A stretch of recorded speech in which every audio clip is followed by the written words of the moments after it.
జయంతి వేడుకలు జరపడానికి మనకి మన గ్రామ ప్రముఖురాలు రాధా గారు వచ్చారు. ఆవిడ వేదిక వెళ్దాము.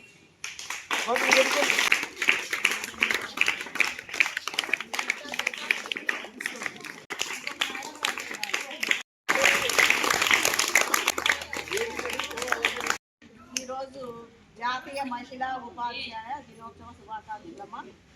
విద్యార్థులకు నా శుభాశీస్సులు.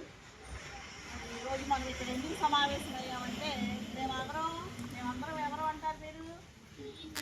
మహిళలకి చదువులోనే ఉంది ఎదుగుదల అనేటటువంటిది ఆవిడ యొక్క కృషి ఫలితంగా మరి చాలామంది ఆ రోజుల్లో ఆ బాలికలు చదువుకోగలిగారు.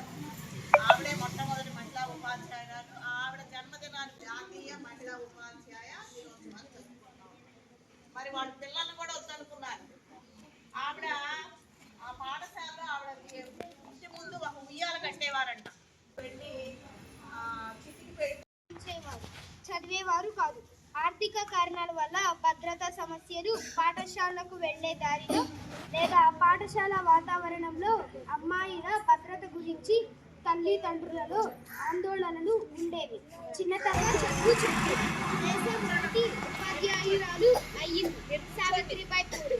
అమ్మాయిలు విద్య వారి జీవితాలను మార్చడమే కాకుండా దేశ భవిష్యత్తును కూడా తీర్చిదిద్దుతుంది. అప్పటిలో చదువుపై ఆసక్తి ఉండేది.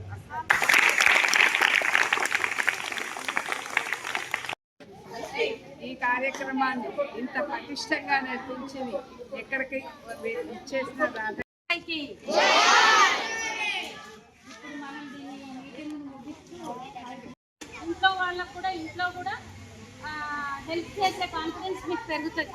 ఇప్పటి నుంచే మీరు ఖచ్చితంగా 1 గంట 2 గంటలు ట్యూషన్ చెప్పాలి.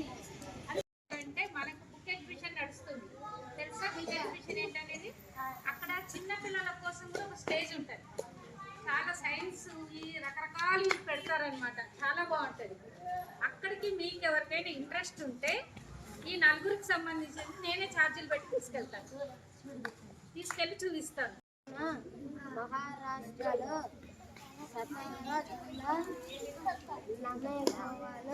సావిత్రిబాయి జన్మించింది.